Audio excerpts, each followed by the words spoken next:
Olá, queridos, a graça e a paz do Senhor Jesus a todos. Estamos aqui mais uma vez, né, no nosso episódio do podcast Cristianismo Inteligente. Este espaço dedicado a conversas, diálogos com pastores, professores, missionários, profissionais de diversas áreas e sempre fazendo um link com o conteúdo cristão, os valores cristãos.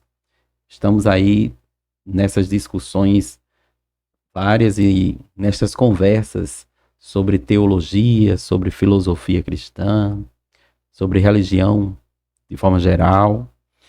E sempre lembrando que a gente está atento às sugestões, estamos trazendo várias pessoas que já são fruto das sugestões do público, não é? A gente sempre se encontra com uma ou outra pessoa que diz, eu queria ver fulano ali na conversa. E aí a gente entra em contato e faz esse bate-papo, né? Esse bate-papo sadio, que tem trazido edificação para muita gente. Então a gente está atento a o que as pessoas estão solicitando e podem continuar fazendo isso. No nosso canal a gente tem uma divisão, uma separação entre os tipos de podcast, né? Então tem as entrevistas só com os pastores, tem aquelas com os missionários, tem aquelas com professores, alguns professores de universidades, né? Professores que têm projetos de pesquisa em algum tema específico, e também com profissionais de diversas áreas. Empreendedorismo é um tema que a gente também tem trabalhado aqui.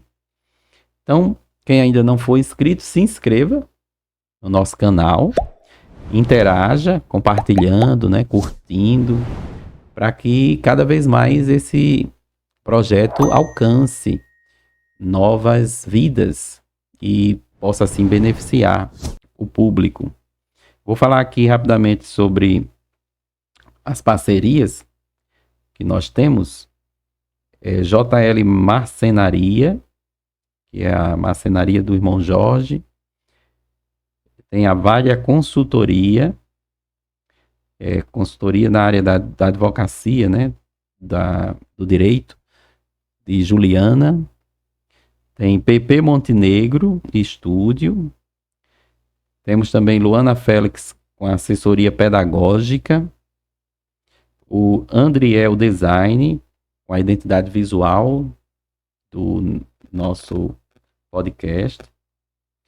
Tem Gustavo Fotografias e Heloísa Videomaker. Então, uma turma boa aí que já está dando as mãos para ampliar esse projeto. Hoje nós vamos ter um episódio sobre vida ministerial, vida pastoral, né? E também projeto de evangelização. Então, não sei em que playlist vai ficar. Se vai ficar só nos pastores ou nos missionários, né? A gente teve o podcast com o pastor Aldo Dantas, que tratamos tanto da vida ministerial dele, como dos 30 anos da Rádio Nordeste Evangélica. E aí a Rádio Nordeste ela é conhecida também como a missionária no ar. Então, ficou um episódio sobre as duas coisas, sobre pastor e sobre missões. E hoje vai ser mais ou menos nessa pegada também, né? Eu estou recebendo aqui no nosso estúdio o meu amigo, pastor Janilson Lima. Bem-vindo, pastor Janilson, ao nosso podcast. Quero cumprimentar a todos com a paz do Senhor, aqueles que estão nos vendo e ouvindo, né? E aproveito o ensejo para parabenizá-lo, o professor Ananias, por esse trabalho relevante no seio da comunidade evangélica, né? Uhum. Porque esse podcast ele veio para ficar. E Deus Amém. abençoe, que possa ser útil, né?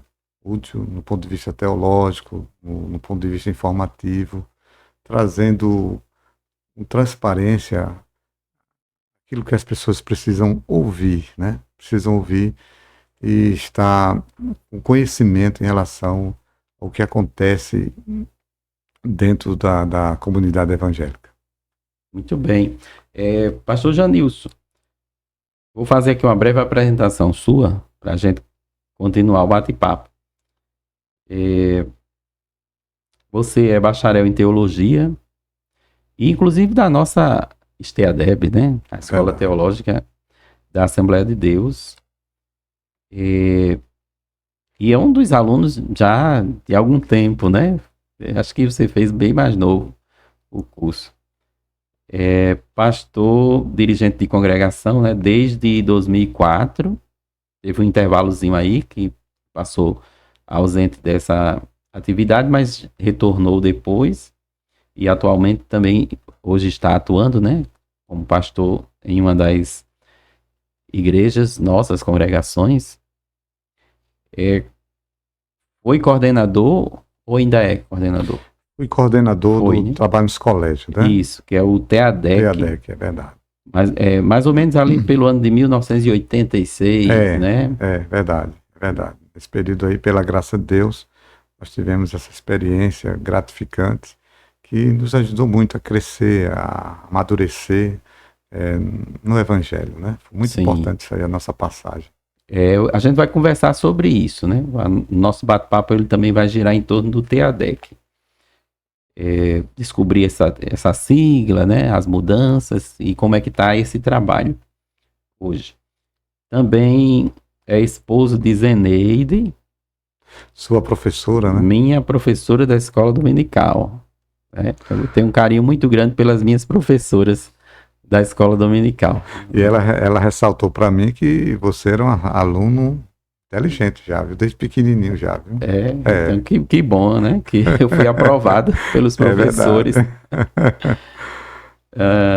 E aí também é pai de Ingrid e também foi pai de Richard, né? É verdade, Richard Kennedy, que o Senhor recolheu ele com 3 anos e 6 meses, né?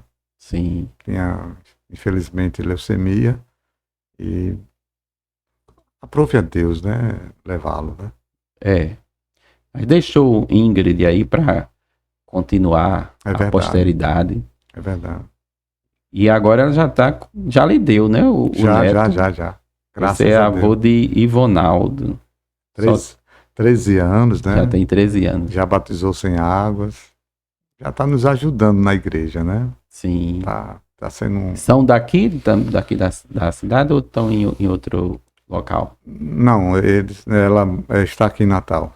Ele se congrega conosco ali na congregação de Porta Formosa, né? Sim. E está ajudando, terminou agora um curso de teclado, né?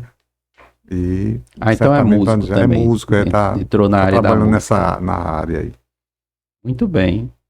Então, vamos começar, pastor Janilson, falando da sua trajetória cristã, né?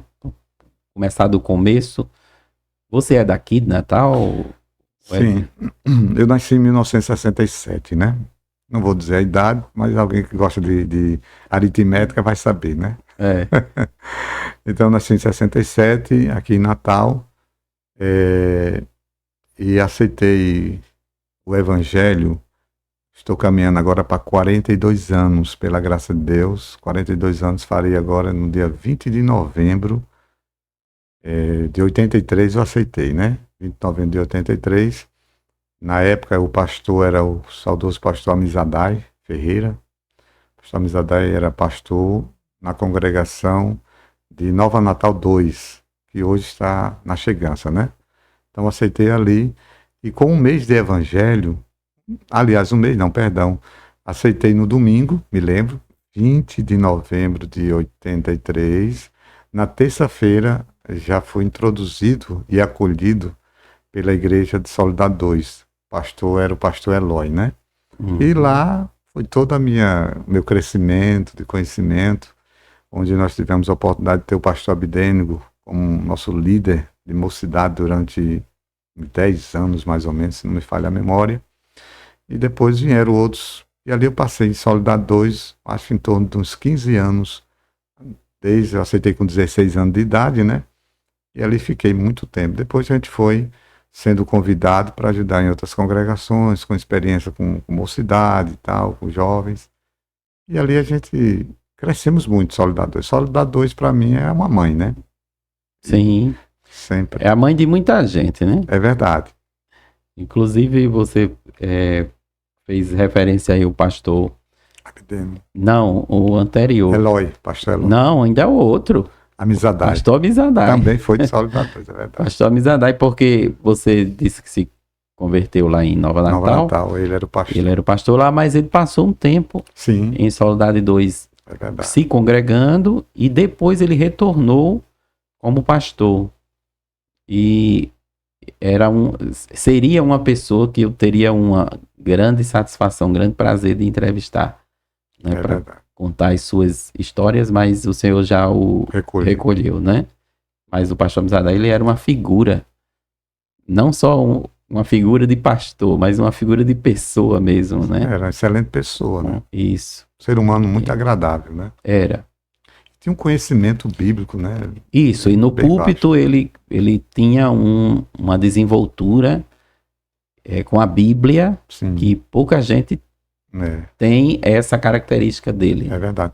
Ele tinha, eu me lembro de do perfil do pastor Amizadai, é que ele tinha facilidade de memorização, né? Ele memorizava as referências É bíblicas. verdade, é verdade. Ele citava os textos, as passagens e dizia a referência, o livro, o capítulo e o versículo, e assim, com uma facilidade. Sim. Não era assim, buscando da mente, ele simplesmente soltava, é verdade. né? Tem uma forma bem natural. Bem né? natural. Bem natural. Bem interessante mesmo. Uma vez ele falou que alguém contou quantas referências ele disse e ele ficou assustado com a quantidade. Passou de 50, de 60, né? Ele disse, foi muito. É verdade, ele era muito... na minha visão, era um dos melhores oradores que nós tínhamos, né? Na época, né? Os melhores oradores, né? Temos. Então, eu recordei. Você falou aí, pastor Amizadai. É verdade. Eu me recordei. Então, a sua conversão se deu nesse período. Você foi para Soledade 2. Aí, ali passou uma grande parte da sua vida. Sim, passei uma cristã, grande parte.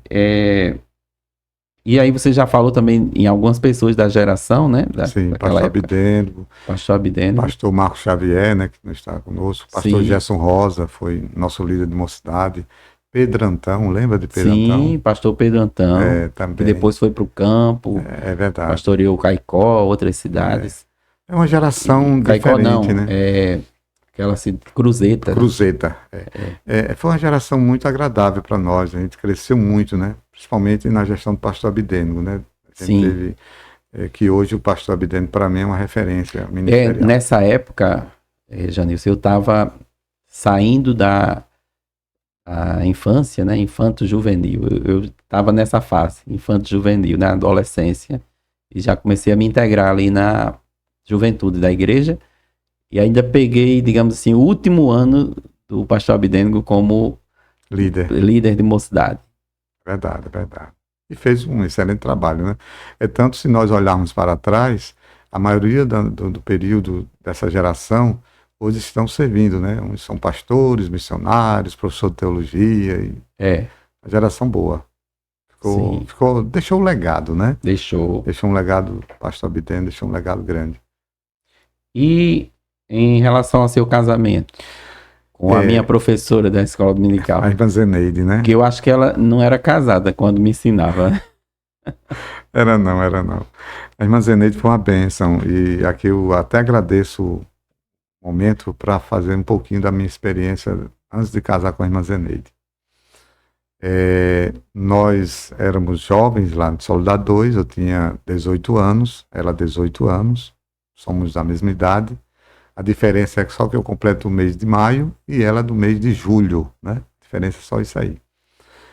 Então nós começamos, eu era uma pessoa muito tímida, né? Muito calado e tal. E eu comecei, foi um momento que eu estava em Soledade 2, um culto de terça-feira, e fui ver olhando assim culto de terça-feira é meio complicado, né? Diminui bastante, né, É, a quantidade de pessoas. já é cultural isso, Já é né? cultural, e é antigo, né? Então, eu estava no coral, cantava no coral, né? O pastor Ribeiro era o meu regente, né? O nosso coordenador atual, nosso amigo, né? Pastor Ribeiro. Isso. E estava lá no coral, no tenor, cantava no tenor, a voz tenor. De repente eu olhei assim para trás, assim, de forma muito natural. Quando eu olhei, lá estava a irmã Zeneide, no cantinho, no centro lá da bancada. E olhei para ela, depois tirei o olhar. E o pastor Júnior Clemente, que hoje é o vice-supervisor do campo lá de Santa Cruz, atualmente, é, estudou com ela no Estão Xuxo, na escola. De repente eu perguntei, Júnior, é o irmão da nossa missionária Samira, né? Júnior Isso. Clemente. Eu disse, Júnior, tu conhece essa menina? Aí ele disse, conheço, pastor, estudou comigo no Estão Xuxo e tal. E ali eu fui, comecei a orar para ver se Deus me orientava em relação a um possível namoro com ela, né? E também soube que ela estava orando por mim. Então passamos, eu vou resumir, passamos 7 meses orando, né? Orando ao Senhor para ver se daria certo esse namoro. Teve um momento que eu estava madrugada, estava orando e pedi a Deus, Senhor, depois de 7 meses de oração, para ver se namorava, não era nem. E nesse interlúdio, nesse espaçamento, eu não cumprimentava nem ela com a paz do Senhor. Fazíamos evangelização juntos, mas não tocava no assunto. Mas eu estava orando por ela.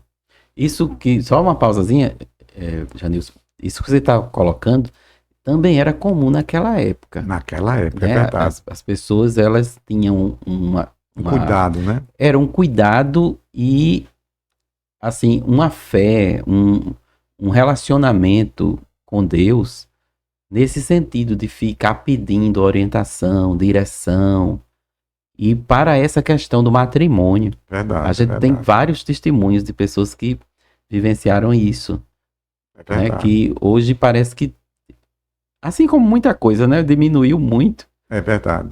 Mas você falando assim para alguém dessa geração mais nova, pode dizer, sério, preciso disso tudo. É verdade. Mas isso foi tão importante porque se tornou a base, né? Primeiro a oração, né? Primeiro ver a oração. E quando, pela minha timidez, eu senti uma certa dificuldade de falar namoro a ela. E pedi a Deus como resposta, tipo uma parábola, né? De Senhor, nos dá aí uma forma de eu chegar, me dá uma parábola, um sonho, alguma coisa. Quando foi pela manhã, Deus já tinha me dado esse sonho, uma parábola, e ali eu procurei ela à noite. E quando ela ia saindo do culto lá em Soledade 2, eu disse, mas Eneide, eu posso, a paz do Senhor, eu nunca tinha falado com ela, ela até se assustou, né?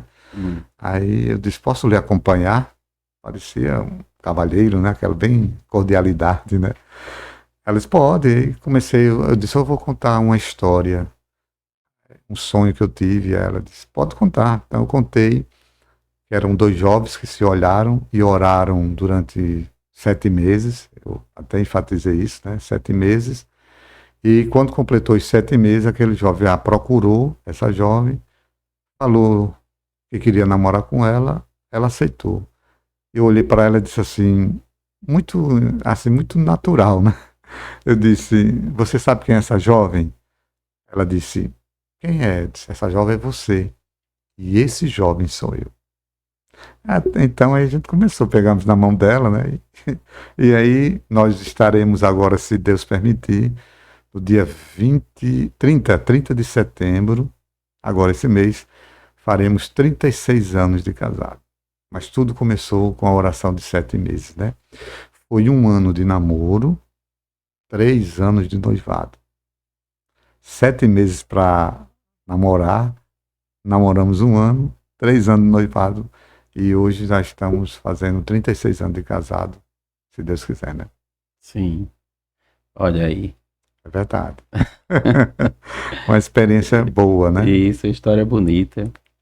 E Deus confirmando, né, com os rebentos que vieram, É né? verdade. os filhos. Bom, aí com relação ao seu ministério, porque esse tempo aí que você falou da parte do casamento, tudo Soldado 2, Sim, tudo Soldado 2, verdade. não é? E lá na juventude, na igreja e tal. Quando vocês casaram, vocês permaneceram?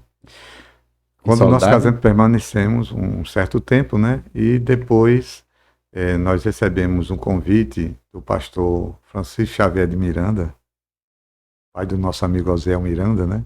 Sim, Pastor Xavier, Pastor Xavier. mais conhecido como Pastor Xavier. Exatamente. Ele nos convidou para a gente ajudar ele na congregação de Porta Formosa. Que era uma congregação nova. Era pequenininha, né? Era um ponto de pregação, né? Então, nós recebemos o convite. Eu estava ainda atrelado à Solidade, então a gente aceitamos o convite e trabalhamos lá em Porta Formosa, né? E ali a gente teve uma experiência boa com a mocidade, né? Experiência muito agradável mesmo. Começamos o trabalho pequenininho, né? Com 4 jovens e num período de 4 anos e meio nós entregamos com 80 jovens, né? Foi uma experiência bem maravilhosa mesmo, com a juventude de Porta Formosa na época, né? Porta Formosa está caminhando hoje, pela graça de Deus, estou, né?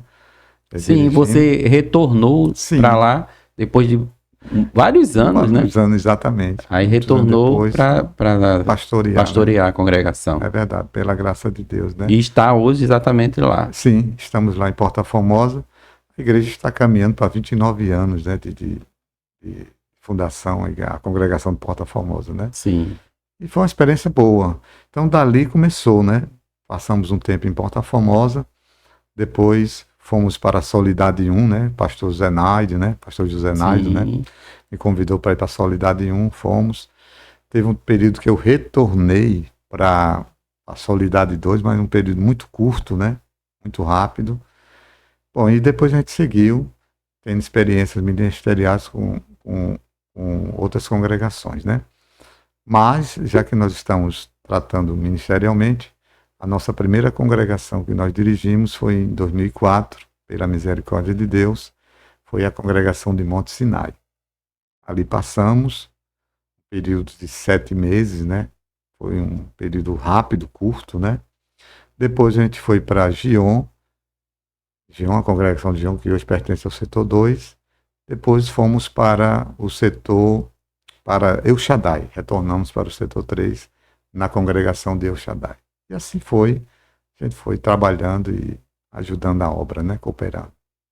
Para alguém que está assistindo e não conhece muito essa questão de título da igreja, né, é uma característica que tem na Assembleia de Deus aqui na cidade de Natal, que é colocar o nome de nomes bíblicos, nomes que tem na Bíblia, nas congregações, né? Aí quando você diz assim, Monte Sinai,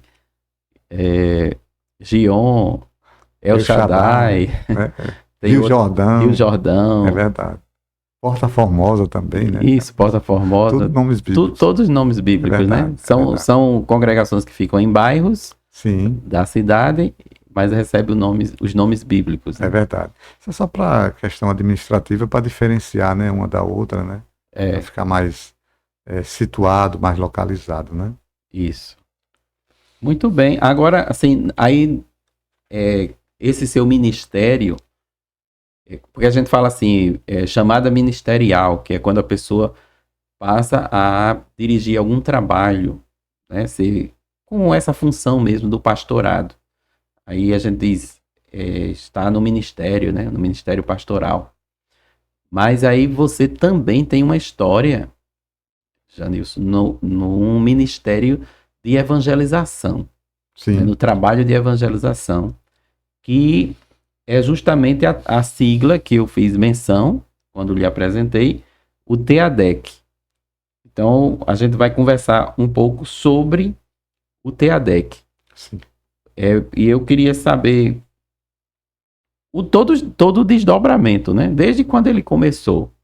E o que é? Mas vamos começar logo identificando a sigla e que tipo de trabalho é esse. Muito bem. A nomenclatura TADEC é Trabalho de Evangelização da Assembleia de Deus nos Colégios, TADEC. Mas seu início deu-se em 14 de julho, né? 14 de julho de 1977, na ETFERN, né? Lá nós tínhamos o nosso jovem... Que hoje é o IFRN. IFRN. IFRN, né? Então, lá na ETFERN, o nosso estudante Luiz Carlos, né, que saudoso, né, que já dorme no Senhor, ele era aluno lá na ETFERN e chamou mais 2 ou 3 alunos para no horário de intervalo na escola. Normalmente o horário de intervalo ele oscila entre 10 a 20 minutos, né, depende da escola. Então ali eles se juntaram nesse período de intervalo e faziam devocionais, né, estudando a Bíblia, dando oportunidade, cantavam corinhos, levavam os instrumentos musicais e ali faziam aqueles devocionais lá na ETFERN.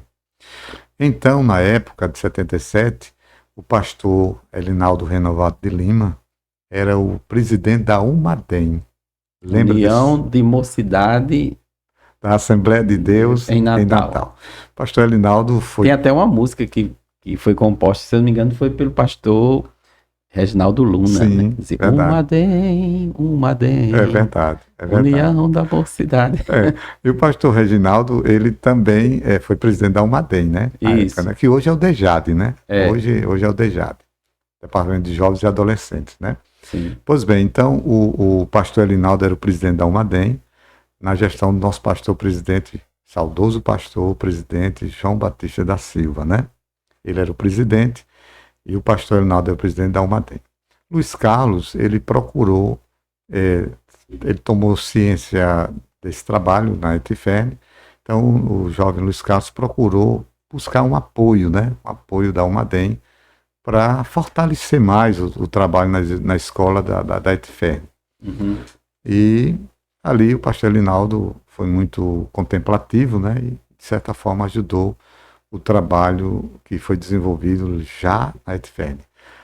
A nomenclatura, a sigla, na época, era TEC, Trabalho de Evangelização nos Colégios, né? E ali foi feito, todo esse trabalho foi iniciado ali.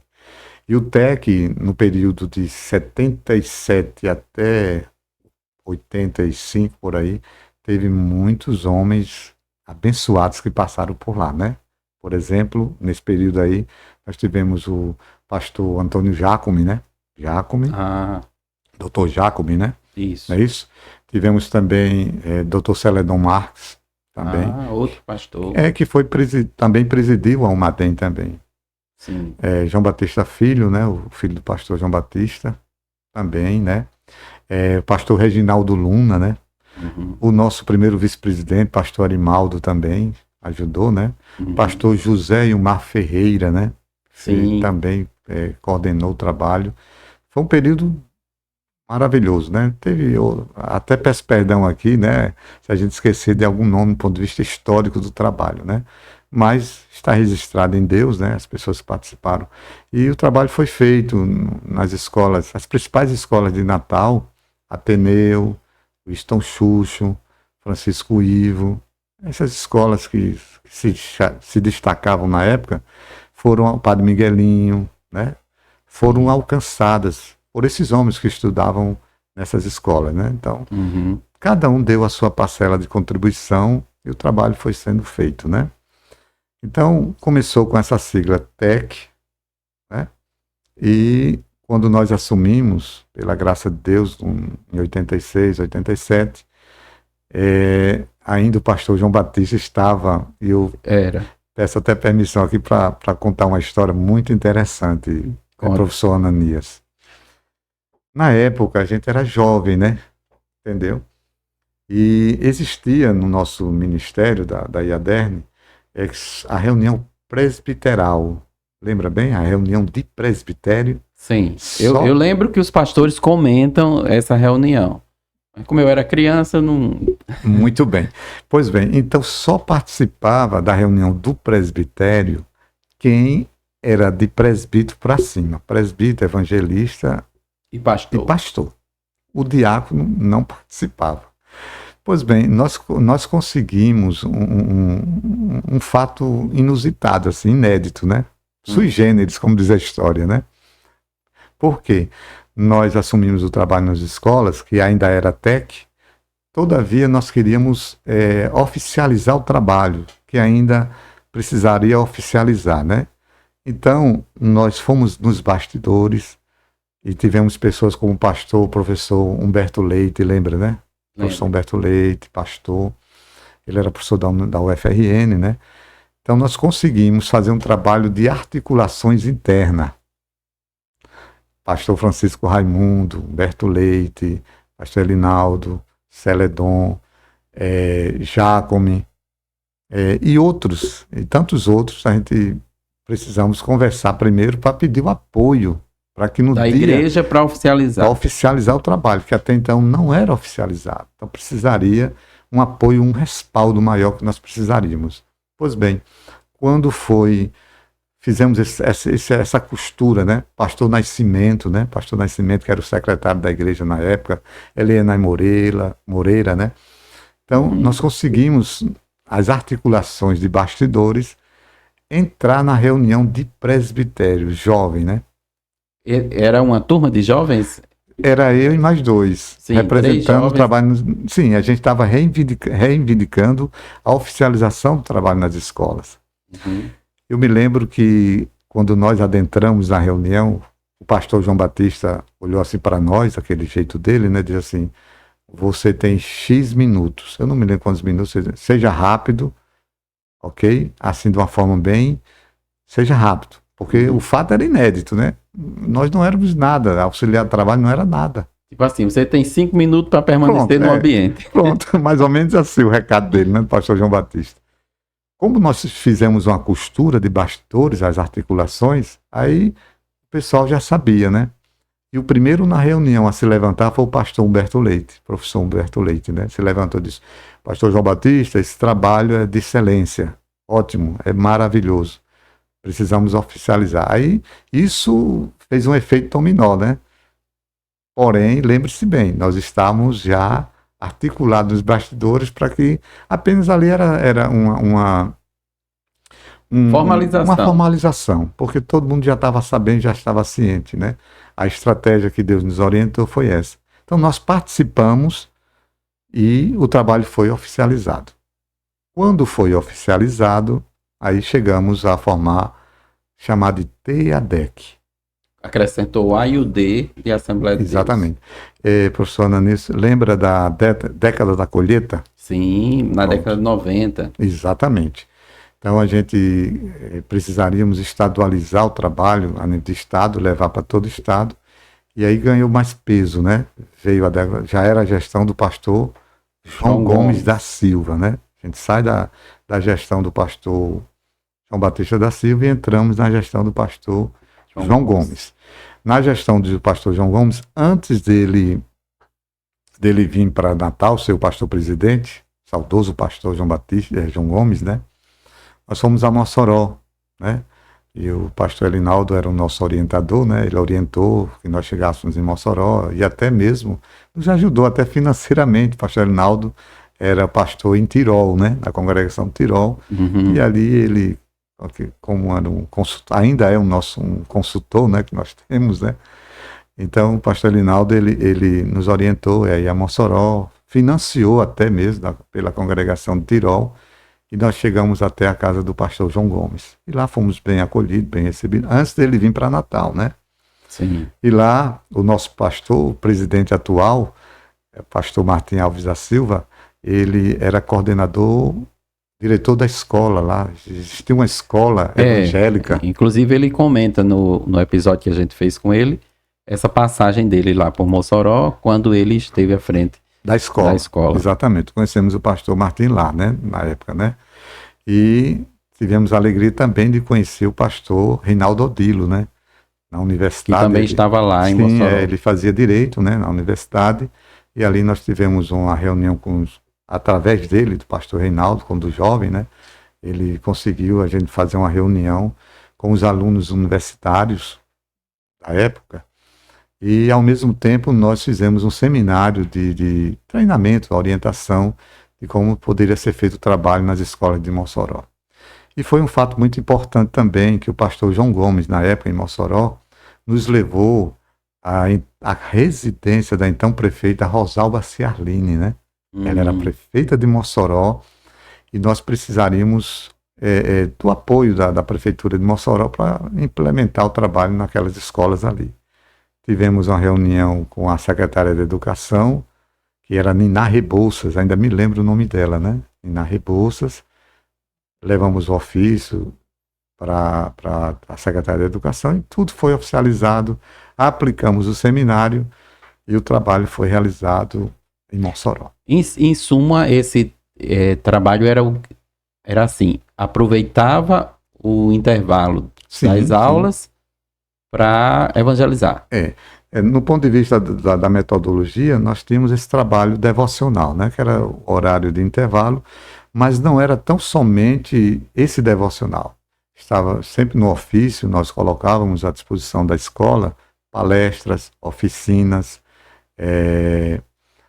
Tivemos também uma experiência boa com o pastor, da banda, da orquestra, pastor Daniel, né? Lá em Ponta Negra, eu me lembro que antes da pandemia, nós fizemos orquestra na escola, né?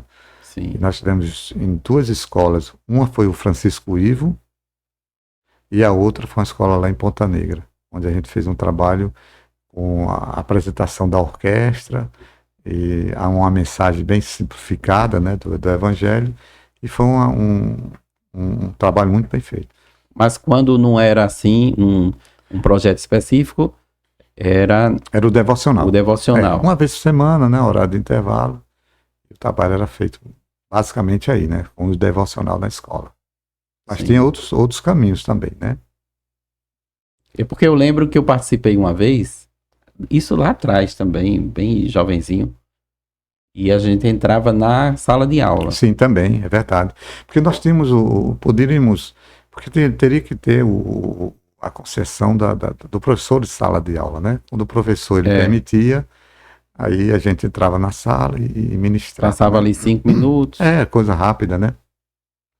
E às vezes a gente dava mensagens curtas, saía de sala em sala dando mensagens, né? Mas quando não era permitido na sala de aula, a gente fazia no pátio da escola, né? Sim. Violão. Quantas vezes a gente levou caixa de som, né? Lá da Igreja Polo de Soledade 2, por exemplo, a escola Peregrino Júnior, Escola Estadual Peregrino Júnior. Sim. Olha a distância, viu? Com caixa de som nas costas, viu? Nós não tínhamos andando a pé com caixa de som.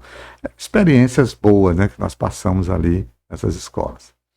Lembro uma experiência, professor, quando nós, na escola Irmã Arcângela. A escola Irmã Arcângela é uma escola aqui de Igapó, né? E alguns anos atrás, nós fomos pedir a permissão para começar o trabalho nas escolas, horário de intervalo. A diretora estava vendo uma certa confusão em sala de aula. A diretora disse, você quer fazer um trabalho de evangelização nessa escola? Muito bem. Então, vou lançar um desafio. Se vocês forem aquela sala, tá vendo ali a zoada na sala de aula? Estava uma bagunça, né? Todo mundo bagunçando e tal. Aí eu olhei para ela e disse, não, nós aceitamos. A senhora permite a gente ir até a sala de aula?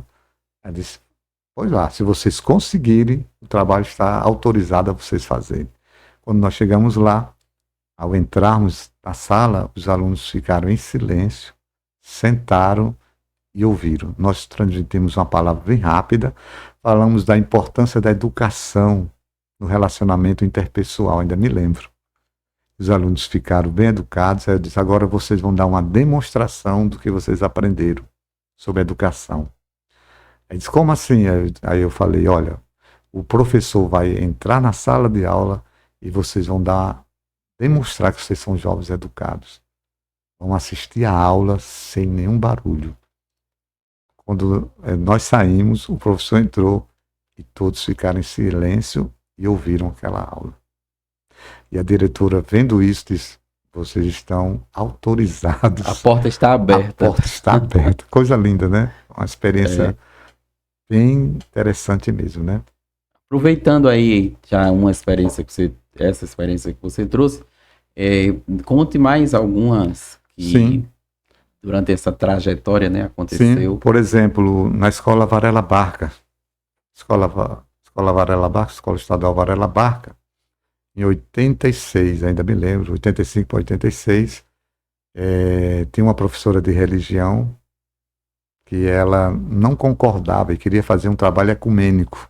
É porque, só uma pausazinha, é uma nota de rodapé, né? Vou puxar Sim, sim. aqui, porque como eu também transito na área de ensino religioso, né? A gente estuda sobre esse momento, né, histórico.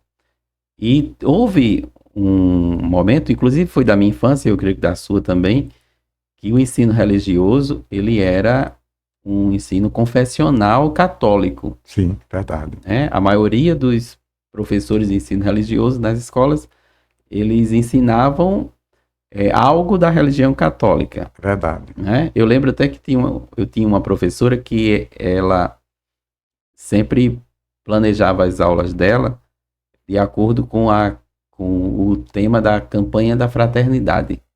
Tem essa campanha, né, Ainda que tem, é verdade. anual, É me anual, parece. verdade. Todo ano eles lançam a campanha da fraternidade, aí diz o tema que é para ser desenvolvido. E ela colocava as aulas de ensino religioso atreladas à campanha da fraternidade. E isso gerava um certo desconforto em alguns alunos que não tinham a mesma confissão de fé católica, como o caso dos evangélicos, né, ou protestantes. Porque se fosse pedido para fazer uma reza, né, aquela oração a Maria ou coisa do tipo, aí, como é de outra confissão, os alunos ficavam meio constrangidos. Alguns pediam permissão para sair da sala, e quem ficava na sala ficava constrangido, né? Mas esse tempo passou, só lembrando É isso. Era verdade, é isso que eu verdade, é queria verdade. colocar, O, porque hoje o artigo 210 da Constituição Federal, o seu inciso primeiro, ele trata sobre isso, né? é, Do ensino religioso facultativo, né? Ele é é. facultativo. Ele parece que Ele é de oferecimento obrigatório, mas de matrícula facultativa. facultativa, exatamente, é verdade. E, e é interessante isso, eu até comento quando falo das disciplinas, que é a única disciplina que consta na Constituição brasileira, É né? verdade, Que as outras não estão lá, estão nas leis é verdade, complementares, outras leis, como a Lei de Diretrizes e Bases da Educação e é tal. verdade, é verdade. Mas esse de ensino religioso, ele está lá, Está lá na Constituição. nesse artigo que você É verdade, citou é aí, verdade, né? é verdade. Então, acontecia isso, né? De um professor de determinada confissão priorizar a sua confissão na hora de ministrar a aula de ensino religioso. E o contrário também acontecia, sabe, É verdade. Janilson?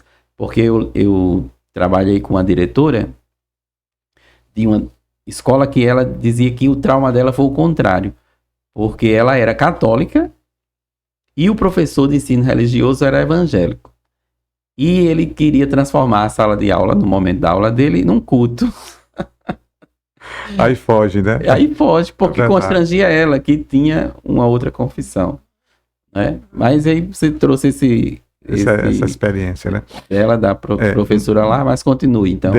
Então, só que a professora de religião, ela queria que a gente fizesse um culto ecumênico.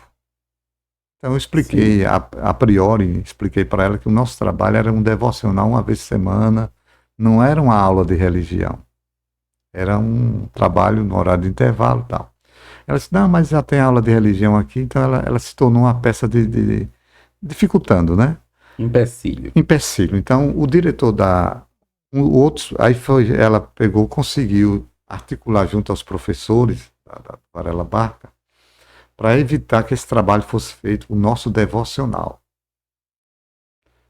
E o que aconteceu? Nós fomos para uma reunião com a direção e os professores. Eu jovem, né? Levamos a Constituição.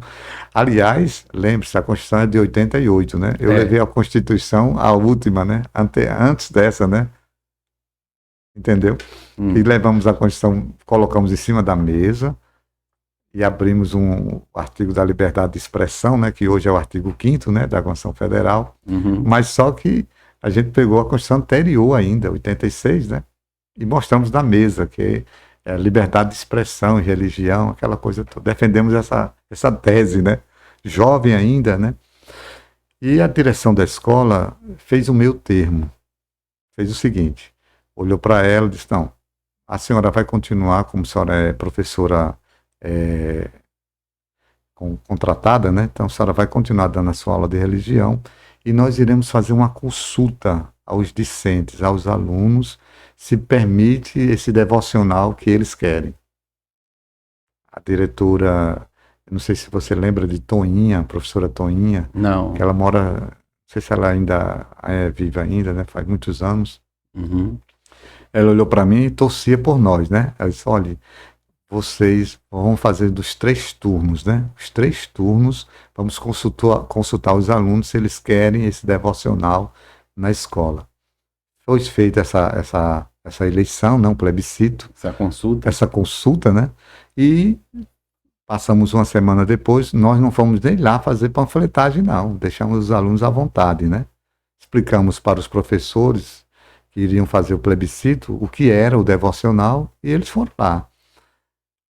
Quando nós chegamos uma semana depois, a diretora olhou para mim e disse, olha, vocês ganharam com mais de 170 votos de maioria. Olha que coisa. É bênção de Deus. Não foi uma experiência, né? Foi. Bem interessante mesmo. Maravilha. Essa de permitir. Então, foi feito o nosso devocional. Agora, antes, por que a porta foi fechada? Infelizmente, as pessoas que estavam fazendo devocional no Varela Barca não fizeram trabalho, desobedeceram o horário, porque tudo isso, quando nós levávamos um ofício, ficava tudo acordado, né? Entre as partes. Qual era o tempo disponível e não poderíamos exceder esse tempo. Mas, infelizmente, a porta se fechou por causa disso, né? Porque foi excedido o tempo e eles não gostaram e fecharam as portas. E para isso foi necessário um plebiscito para a gente retornar. Sim. Isso foi uma experiência muito interessante para nós, né? É porque quando o trabalho de evangelização é feito em um espaço público, é importante que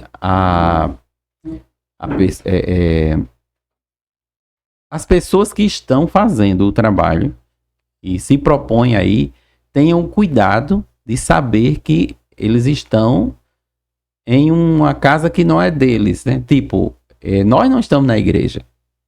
A gente não está dentro da congregação, lá do espaço do culto. A gente está tomando emprestado alguns minutos de uma outra instituição, de outro ambiente, né? E tem que ter esse cuidado para respeitar, para que a porta continue aberta. Sim, verdade. Não é? Essa responsabilidade, né, que tem que ter, né? Ter prudência, ter a sabedoria para não entrar em choque, né? E muitas vezes existe hoje uma dificuldade para entrar nas escolas, né? Por várias razões. Uma das quais é que eles comentam que a escola é um ambiente público, o país é laico, é um dos argumentos que eles usam, né? Para não permitir a entrada. Tem diretor de escola que dizia assim, não, mas se permitir para vocês, vão permitir para outras religiões. Então nós saímos dizendo, não, mas estamos aqui para fazer um devocional e a participação dos alunos é voluntária, quem quiser participar, participa. E de fato, o trabalho que era realizado nos devocionais na escola era voluntário. Os alunos que no horário de intervalo quisessem participar, eles viriam. Se não, cada um fazia do seu intervalo aquilo que eles quisessem, né? Mas quando a gente tem essa dificuldade, estou falando agora nos dias atuais, né? Sim. Nos dias atuais. Eu ia até perguntar isso, se ele se mantém hoje esse trabalho. Sim. E como se mudou então, o nome? Então a gente sai do TEADEC e em 2016, o pastor Jairo Caio, o supervisor do campo de Seramirim. Ele estava no DEPEN? No DEPEN, pronto. O pastor Jairo nos convida para a gente reassumir o trabalho, né? A gente teve por isso que a gente saiu, então voltamos. E quando o pastor Jairo Calho assumiu o DEPEN, nos convidou E ao convidar, eu pedi para ele mudar a nomenclatura para capelania escolar, né? Eu sou capelão, pela graça de Deus, a gente fez o curso de capelania, e nós mudamos, porque a capelania, a nomenclatura fica melhor, né? Para a gente poder fazer o trabalho, já que já existe o respaldo jurídico sobre capelania, né? Uhum. Capelania escolar, capelania na área de saúde, várias capelanias nós temos hoje no Brasil, né? Respaldado em lei, né? Então, eu sugeri ao pastor Jário que a gente mudasse a nomenclatura para agregar, né?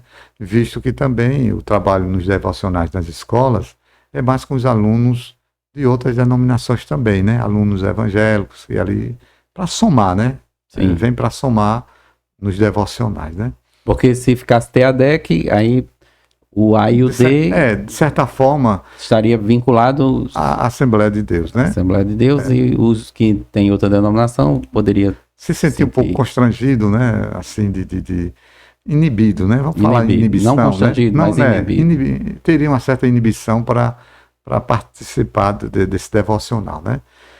Porém, o pastor Jário, ele compreendeu e nos deu esse respaldo, né? Então a gente fizemos. Então hoje está como capelania funcionando. Escolar. Como capelania escolar. Capelania escolar. Como capelania escolar,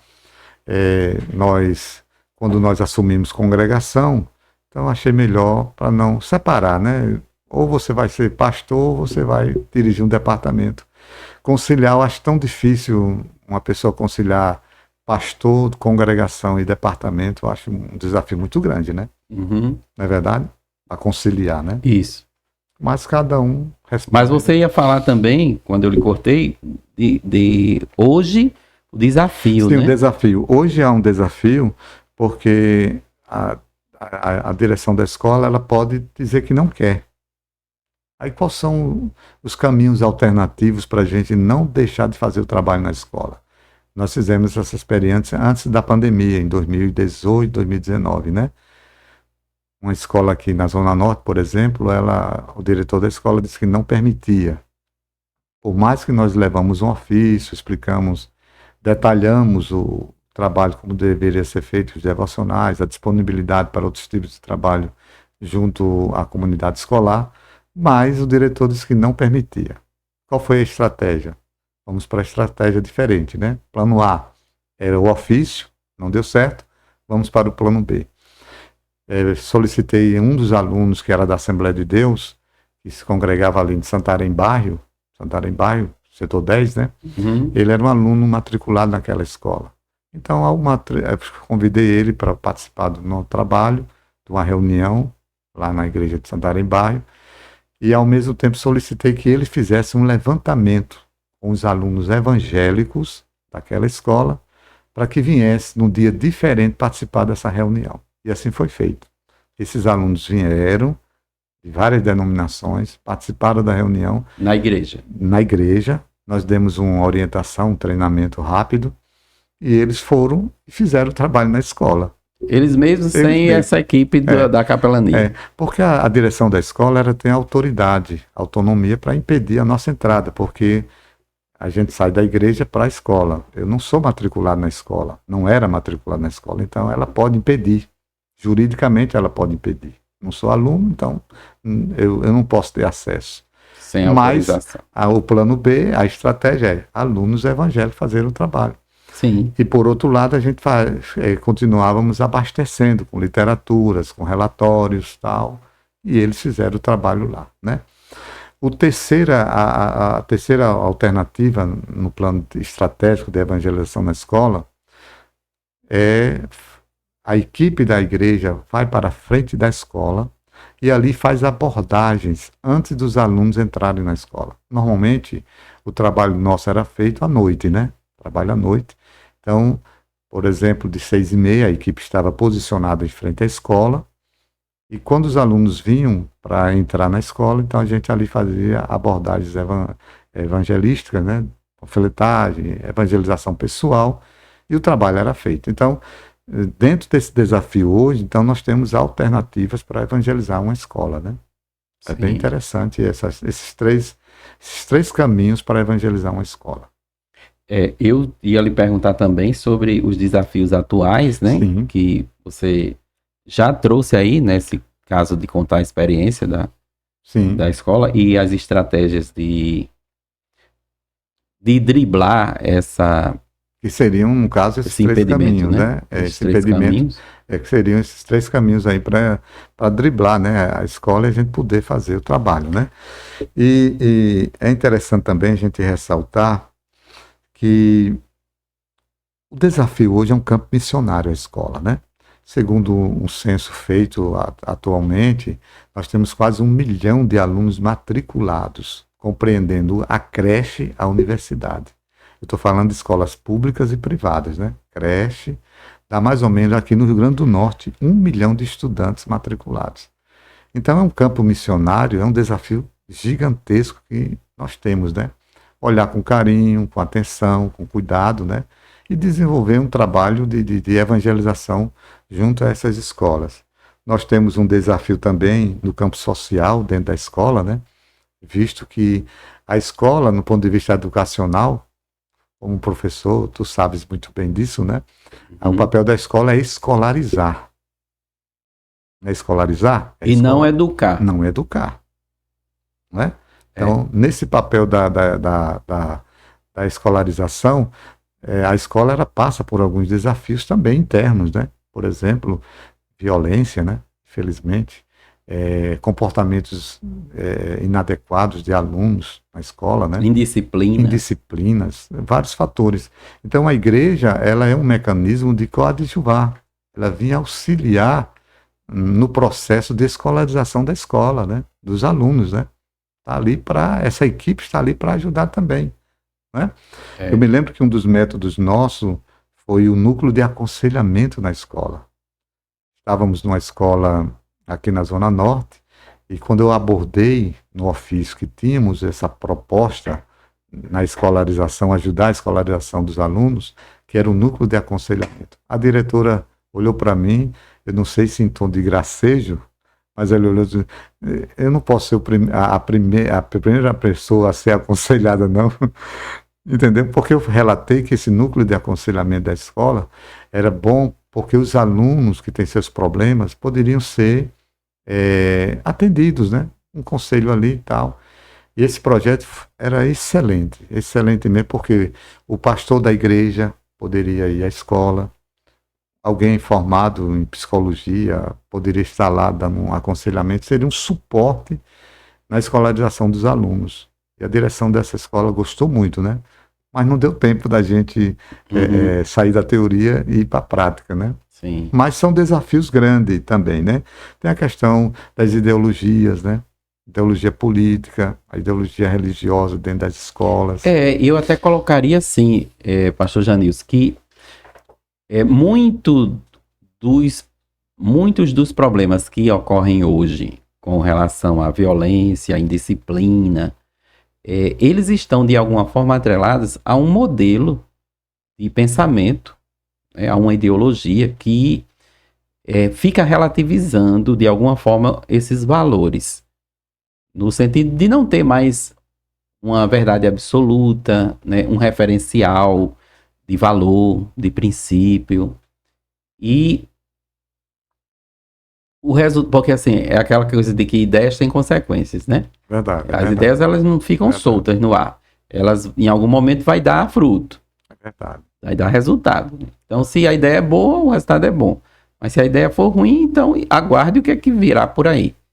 E aí essa questão do relativismo, e eu também acrescentaria, assim, uma questão que é muito usada, você até falou aqui no termo laico, né, que o Brasil é um país laico, mas eu me recordo de uma expressão de um pastor que está na mídia, e ele faz questão de ressaltar, o Brasil é laico, mas não é laicista. Sim, e qual é a diferença, né, entre laico e laicista?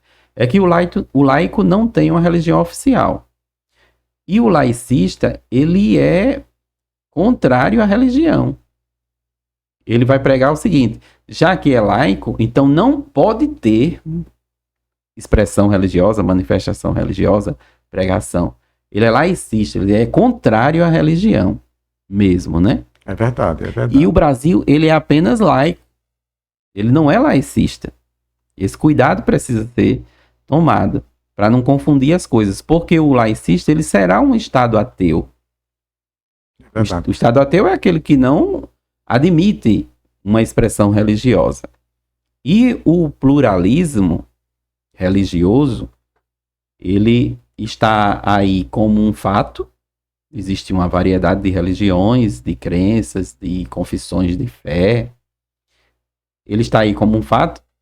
Mas esse fato do pluralismo, ele não deve ser também um impedimento para qualquer expressão religiosa no espaço público. Então, aí aquilo que você disse, que uma diretora comentou, mas aqui tem alunos de várias religiões. Então você vai chegar só com a sua?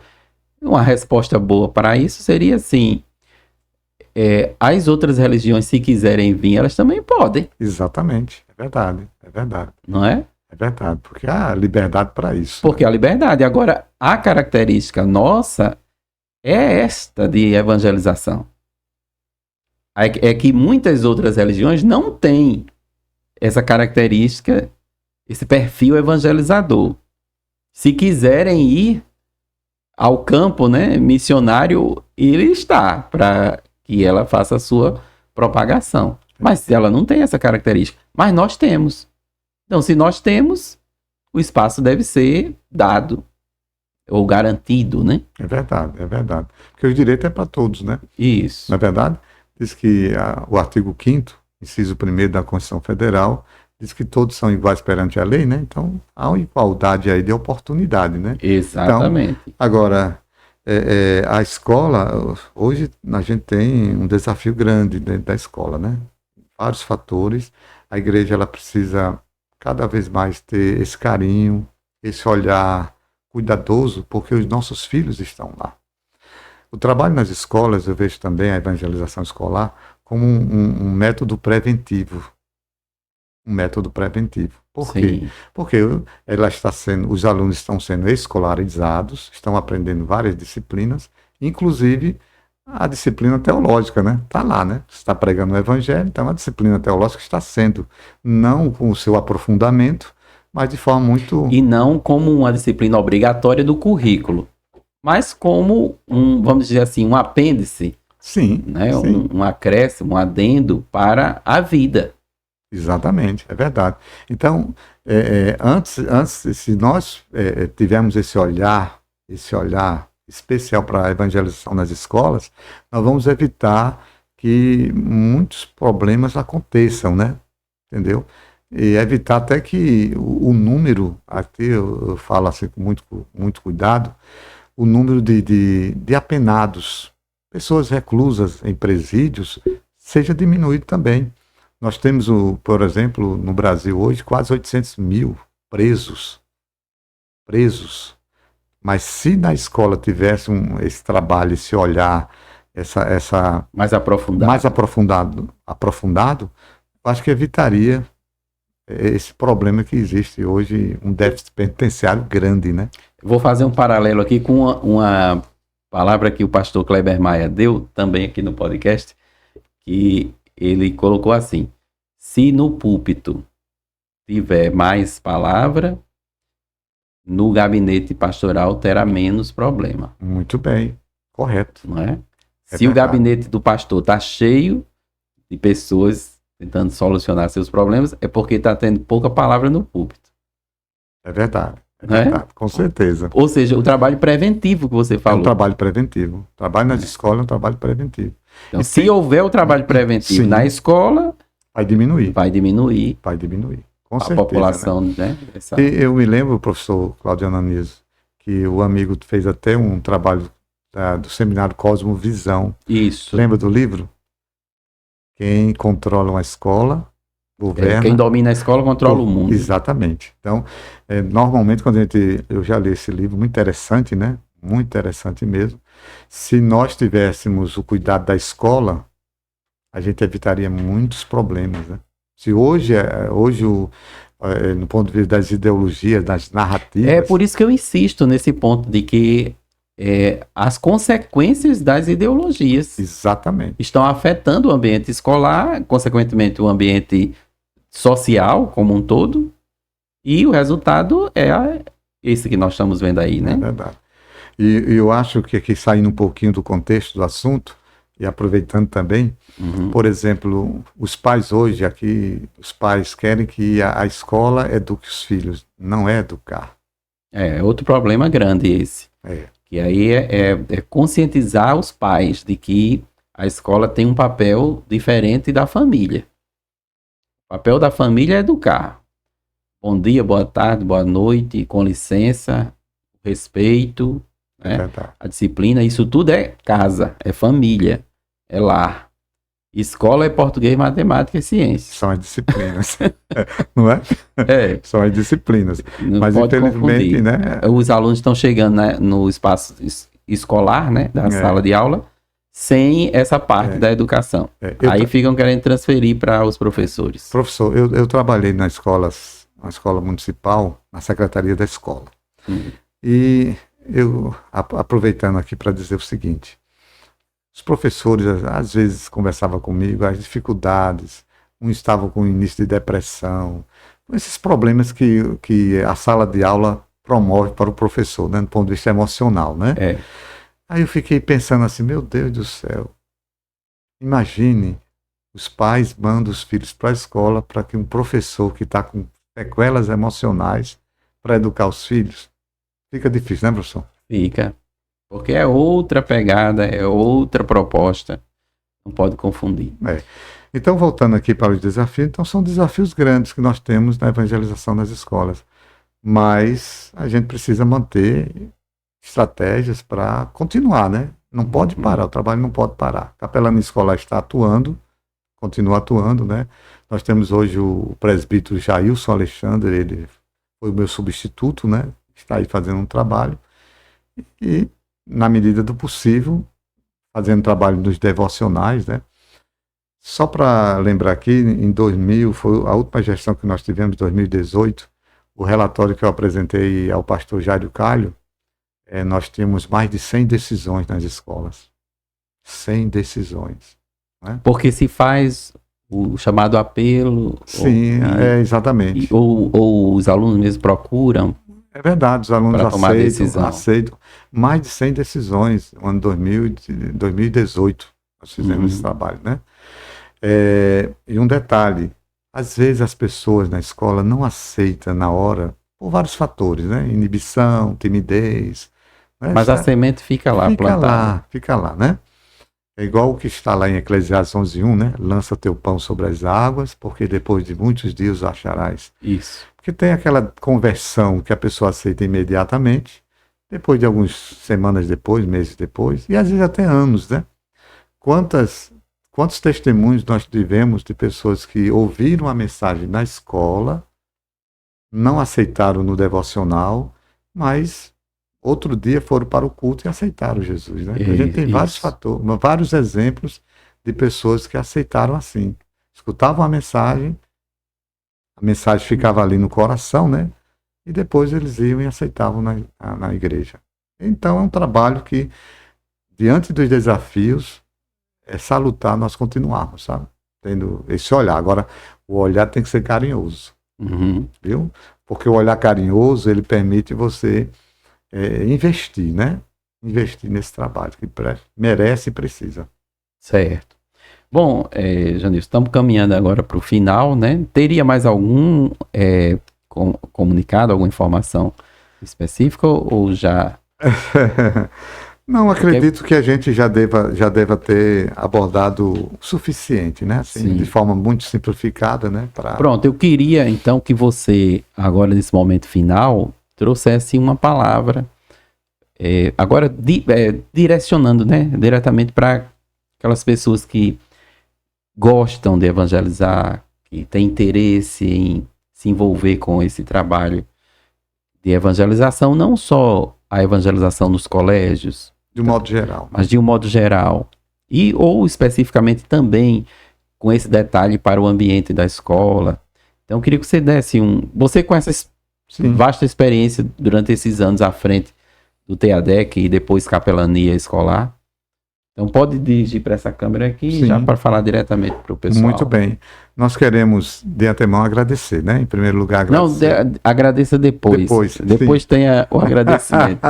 Pode passar o conselho. Vamos para o conselho. Muito bem. Muito bem. Então, nós queremos aconselhar aqueles que estão nos assistindo, nos ouvindo, né? Para que não desista. Chamado, Deus vos chamou para esse trabalho que é muito abrangente, né? Lá em Marcos capítulo 16, versículo 15, que é bem conhecido, Jesus disse: ide por todo o mundo e anunciai o evangelho a toda criatura. O mundo pode ser um ambiente escolar, o mundo pode ser o ambiente onde você mora, pode ser a comunidade onde você reside. O ambiente faz o missionário, né? Você é um missionário, então aonde você esteja, você possa, sim, propagar o evangelho com muita tranquilidade, com muita propriedade. E o que está escrito lá em Colossenses capítulo 4, versículo 5, Paulo diz: aproveitai as oportunidades. Se a oportunidade é facultada a você no ambiente, com sabedoria, com prudência, pregue o evangelho. Primeiro, com o seu testemunho de vida. Pregue através do seu bom exemplo que você dá no ambiente de trabalho, no ambiente da faculdade, da escola.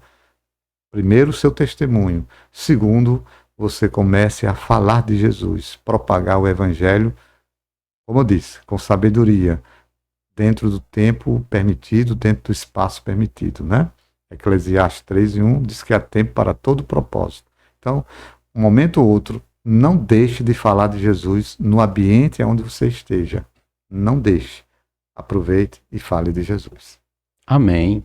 Bom, pastor Janilson, agora eu quero agradecer sua participação aqui no nosso podcast, que com certeza estará alcançando muitas vidas, muitas pessoas com esse testemunho do trabalho de evangelização nos colégios. Muito obrigado pela sua participação conosco. Eu queria, me lembrei agora de uma conversa que eu tive com o pastor Antônio Gilberto, nosso saudoso consultor teológico. Né? Pastor Antônio Gilberto, nós tivemos a oportunidade de fazer uma explanação técnica, como era o trabalho nas escolas. E foi um momento muito feliz da nossa parte. Estávamos com mais 2 irmãos. Ele nos recebeu na casa do irmão Batista, né, que era um professor, que sempre quando vinha do Rio de Janeiro, ele era, na época, diretor de publicações da CPAD. Uhum. E nós tivemos a alegria de conversar com ele e fazer uma exposição de trabalho nas escolas, né? E quando ele ouviu, ele disse: não, lá no Rio de Janeiro, lá em Bangu, né, a sede da CPAD, né, nós temos o trabalho também lá na escola no Rio de Janeiro, né? Nós temos esse trabalho lá. Mas eu expliquei como era, pormenorizei para ele como era o trabalho aqui feito, devocional, esses caminhos alternativos no ponto de vista da didática e do método, né? E ele gostou muito, professor. Ele olhou para mim, para nós, né? Estávamos lá e disse assim: esse trabalho é de primeira linha. De primeira linha, a expressão dele. Aí eu falei para ele do projeto que nós tínhamos na época, que era reciclar o material da CPAD, né? Uhum. Hoje o mecanismo é outro, né? Mas na época, para nós era uma riqueza ter esse material da CPD, as lições da escola dominical. Ele gostou muito, o pastor Antônio Gilberto, e disponibilizou e nos fez um convite, né? Disse assim: eu gostaria que vocês fossem até o Rio de Janeiro para lá conhecer as instalações da CPAD na época, né, em Bangu, e a gente liberar material para vocês, fazer esse... E até fez um desafio, ainda me lembro, ele disse assim: vocês arrumem a passagem de ida, porque de volta a gente hospeda vocês e manda vocês de volta. Mas essa outra parte não foi possível. A gente conseguiu as passagens para ir para o Rio de Janeiro, mas eu não poderia deixar de mencionar o nosso esse ilustre pastor Antônio Gilberto, que tem uma visão muito abrangente, muito ampla, né? em relação verdade. à evangelização num contexto geral, né? Muito bem. Mas eu quero agradecer, viu? Primeiro a Deus, né? A oportunidade de estar aqui, ao amigo, pelo convite. Sua esposa ali, que é assistente, né? Tá na minha A doutora ali, né? Que está ali dando essa assistência a nós. Então nós agradecemos, viu, esse convite e que Deus continue abençoando esse trabalho. E você que está aí, não perca de assistir não só esse podcast, mas outros que virão, porque vale a pena a gente ter um trabalho dessa envergadura, desse nível, né? E eu vou pegar uma carona com o pastor Antônio Gilberto. É um trabalho de primeira linha. Ah, muito bem. E se eu tivesse a oportunidade de entrevistá-lo aqui, né? Ele ia dizer isso, mas ele deixou a frase para você. É verdade. Colocar. Amém. Deus abençoe. Muito obrigado. Janilson, sua vida, seu ministério, que o Senhor continue trazendo frutos, né, para o reino de Deus através da sua vida. Tá bom? Tá E bom, aí, obrigado. toda a turma aí que está... Sim, tem o presente todo. Eita! Olha aí que coisa linda, aqui, né? Ó. Muito obrigado. Presente para você e para sua digníssima. A irmã Zeneide, ela se tornou na pandemia, ela começou a trabalhar na área de botânica, né? Em casa, né? Cuidando de flores. Né? Foi. Fez um jardim, improvisou um jardim lá em casa, que é uma benção, viu? Pronto, então vai dar certinho aí. Deu certinho, né? Muito obrigado. Você, quando estiver cuidando, obrigado. Vai estar lembrando do momento nosso. Com certeza, muito obrigado. Viu? Tá bom? Amém. Pessoal aí, então, que todos sejam agraciados, né? Beneficiados e possam se enriquecer com mais um conteúdo de evangelização, de missões da nossa igreja, né? Deus abençoe então a todos e até o próximo episódio.